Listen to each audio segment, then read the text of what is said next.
പുഷ്പങ്ങൾ ഉണ്ടാക്കാൻ കഴിയണം. എന്താണ് ഈ പുഷ്പങ്ങൾ? സർഗാത്മകതകളും ചിന്തകളുമാണ് പുഷ്പം.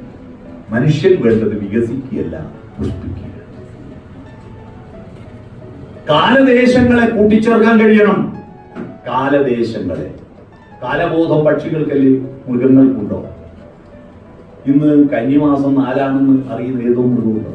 ഇന്ന് 2025 ഇന്ന് വെള്ളിയാഴ്ചയാണ്, അല്ല ഇന്ന് ശനിയാഴ്ചയാണ്, ഇന്ന് സെപ്റ്റംബർ മാസമാണ് എന്ന് അറിയുന്ന ആരും ഉണ്ടോ? പക്ഷി മൃഗാദികൾ നമുക്കറിയാലോ. ഇത് 7-ാം മാസമാണ് അല്ലേ? 7-ാം മാസല്ലേ? സപ്തം എന്ന് പറഞ്ഞാൽ 7 അപ്പൊ 7-ാം മാസല്ലേ?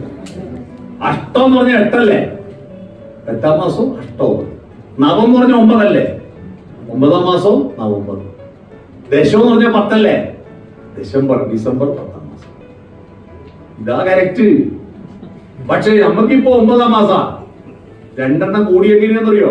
സുമേറിയൻ കലണ്ടറിൽ നിന്ന് ഗ്രിഗോറിയൻ കലണ്ടറിലേക്ക് മാറുമ്പോ ചാന്ദ്രമാസങ്ങൾ 12 നിശ്ചയിച്ചു. ചന്ദ്രൻ 12 തവണ ചുറ്റുന്നു. അതുകൊണ്ട് 12 മാസം ഉണ്ടാക്കണം.